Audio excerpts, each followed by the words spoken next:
fire did not come from madness. It came from being watched and underestimated, from people who ignored my intelligence because it didn't fit their fantasy, from being told I was pretty as if that was all I was allowed to be. Pretty but empty, hot but without dignity. From classmates who told me not to make faces because it made me less pleasant. From colleagues and friends who said I was beautiful until I spoke. As if my voice canceled my worth, as if my thoughts ruined my face. They told me not to speak because it made my beauty, invalid.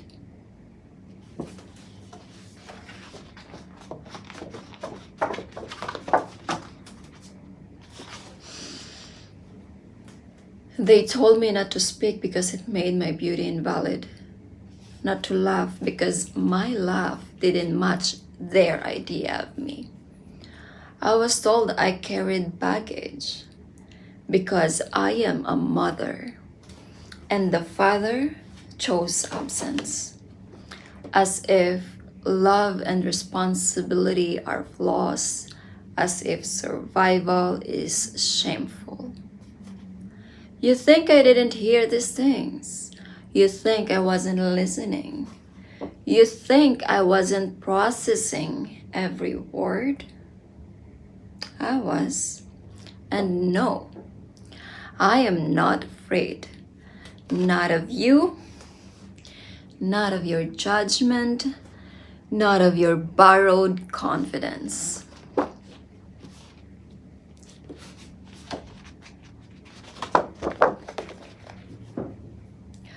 What you call fear is restraint, and restraint is learned by women who know the way of their words. Some of the loudest judges were people hiding from their own reflection, and I ask myself,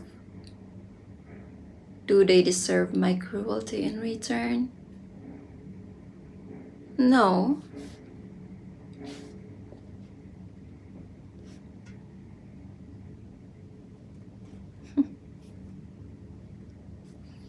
Because this is exactly why judgment is violence. You never know how heavy your words land in someone else's life. So here is my answer.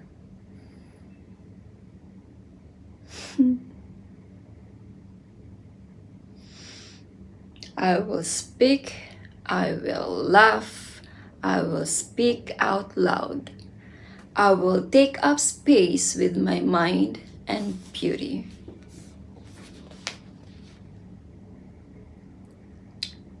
And I will not shrink to keep anyone comfortable. My fire is not distraction. It is memory. It is my clarity. It is self-respect that learned to stand. That is all. Thank you for listening. No, this is my journal, and I went through a reflection and philosophical analysis with my own journal, so I want you to dive with me in it. Let's go. Oh, by the way, it is entitled My Fire Did Not Come From Nowhere. This is my journal on December 30th, 2025. Given that we talk about my journal, today I want to share where my fire came from. Not to attack anyone, not to shame anyone, but to name something many people, especially women, experience and never have a language for. Therefore, this video is not about revenge, it's about my own clarity. So if you've ever been told you are too much when you speak or less appealing when you think, this video is for you.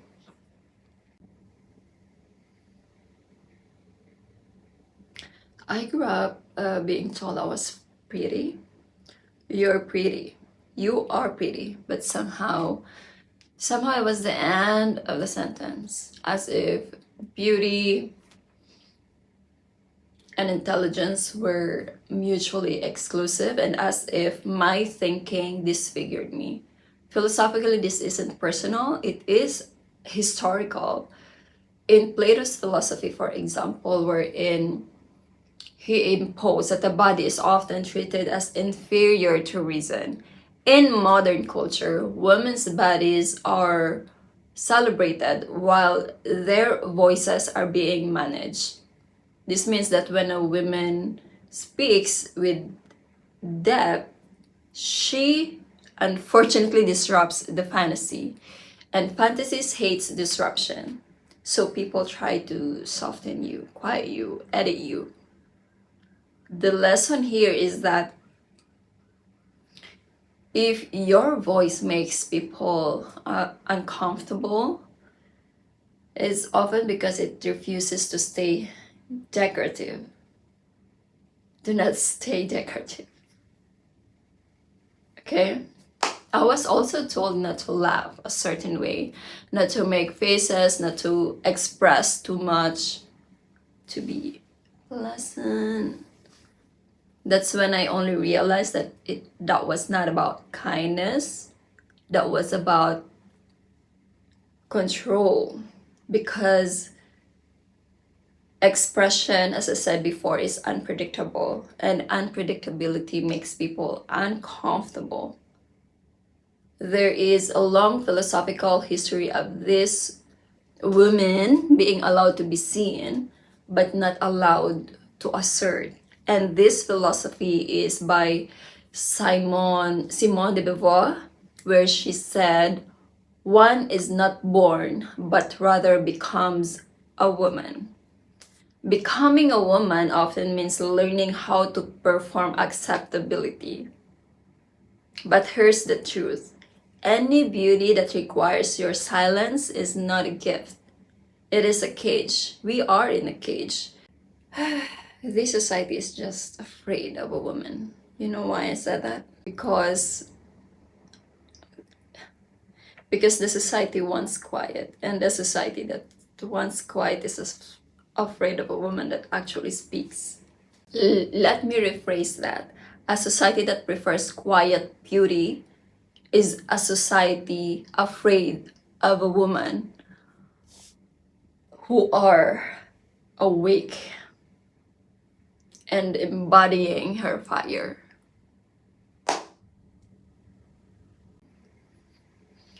There is, a specific sentence that stays with you, with me, personally. You are beautiful until you talk. Think about that. What does speaking threaten? Because intelligence doesn't cancel beauty. Presence doesn't erase attraction. What it does cancel is fantasy. And some people don't want you real. They want you manageable. You are admired until you speak. And suddenly you are intense, you are difficult. You are too opinionated. And we have a philosopher who said that real power is scary because it appears. That philosopher is Hannah Arendt. Hannah Arendt, who called that fear of appearance, where she imposed that to appear is to be seen as you are, not as projected. And power hates unfiltered appearance. Click this. Click this. Likability is often the tax imposed on people who dare to think publicly. If you've lost approval for gaining a voice, you didn't lose value. You change rooms. You change rooms. Okay. Another thing, I mentioned here in my journal.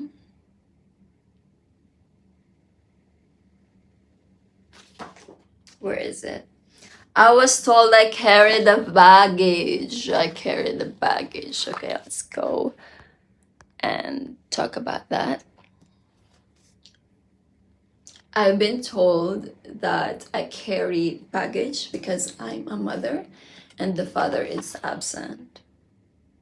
That word baggage, it says more about the speaker than about me. Philosophy is very clear on this. It teaches something radical to us. For instance, Aristotle, he believed that virtue is shown through action, not status. Character is action, not status, not optics. So choosing to raise a child alone does not certify anyone to call you that you have a baggage. It simply means that they are assholes.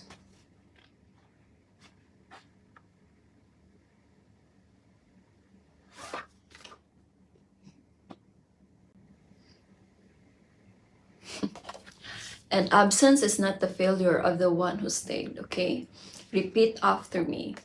Absence is not the failure of the one who stayed. Click this in your brain.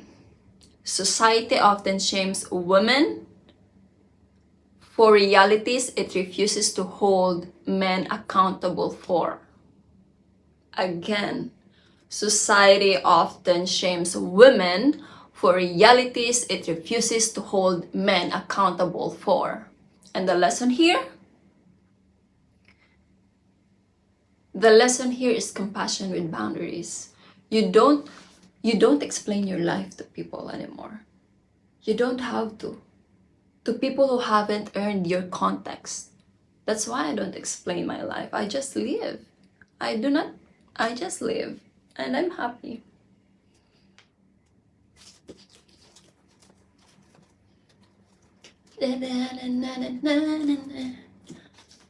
Well, now let's talk about anger, because you might think, oh, she sounds so angry with this. I was angry. At some point I was angry.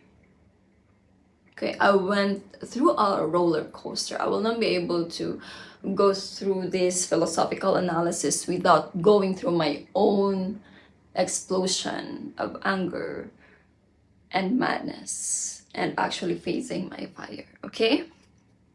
So let's talk about anger.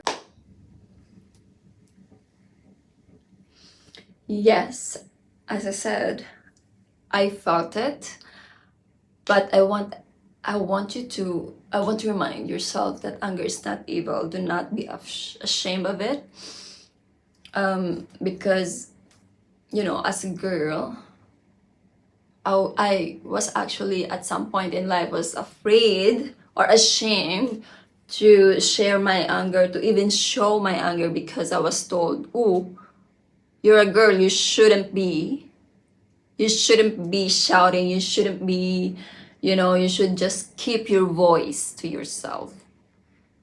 And even in the movies, I've seen that, right? We've seen that as little girls that is mad to just express your anger. Actually, let them deal your anger. I'm just reminding you that it is okay to be angry. It's okay. All right. Just, no need to be ashamed of anger. Express it all the time, because it is information. It tells you something crossed the line. Also, there's a thing here where, if I turn my anger into cruelty, I become smaller, not stronger.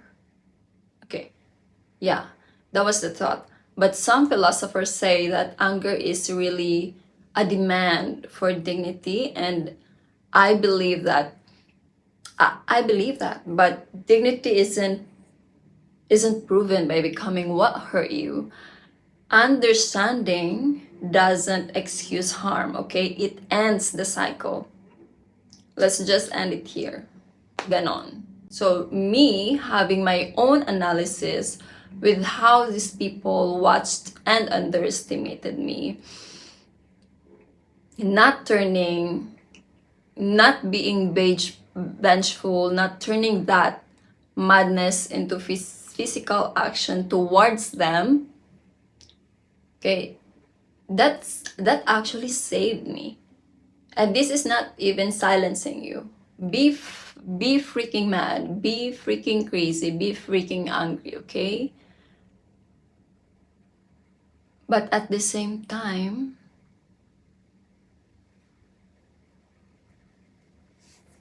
understanding where these people came from is power.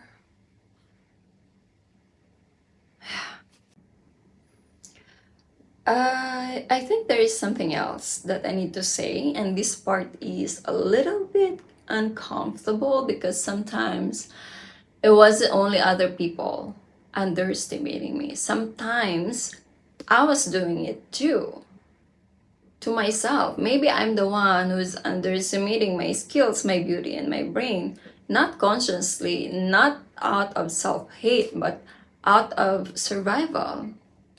Like, I styled myself for rooms that couldn't hold me.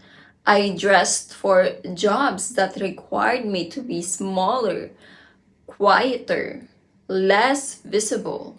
And over time, I started believing that that was my level, that my beauty had a ceiling, that my intelligence needed permission.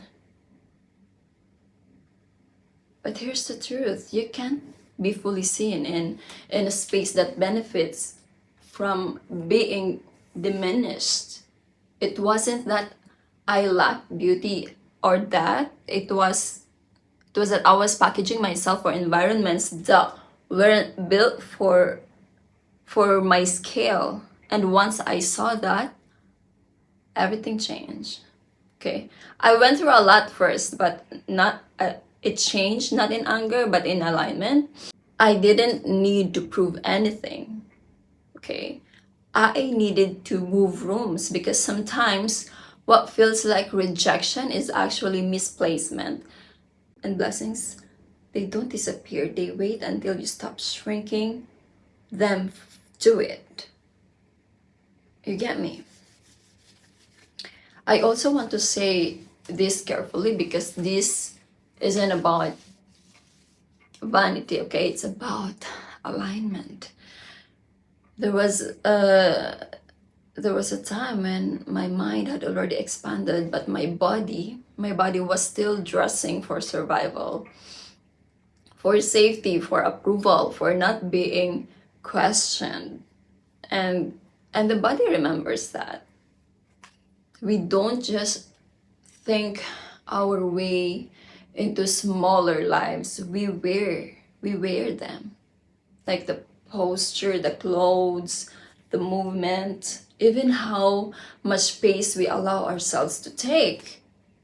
Okay? So philosophically, this makes sense. The body is not separate from the self. It's where belief becomes visible.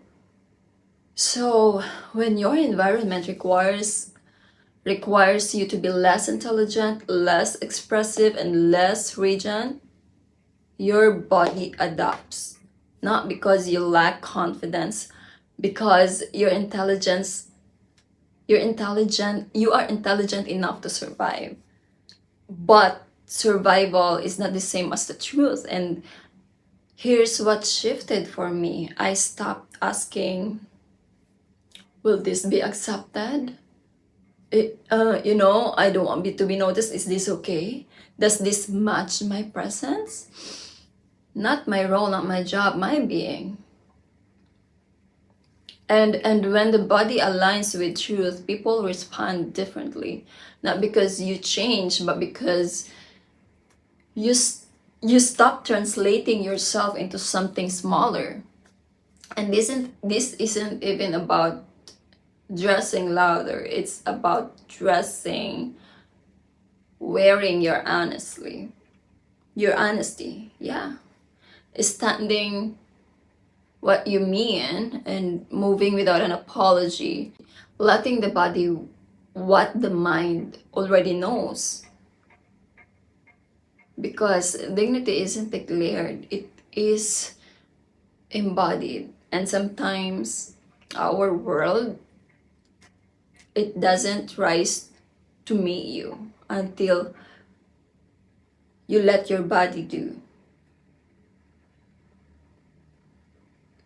Okay, that would be all. Okay, this fire inside me, it's not bitterness. Okay, this fire inside me didn't make me bitter. It made me precise. It made my discernment stronger. I speak now not to prove, not to convince anybody, but to be present for myself. And if you've ever felt like your voice made you less lovable, it didn't. Okay, you're allowed to be beautiful and intelligent and expressive and difficult and soft and dignified all at once.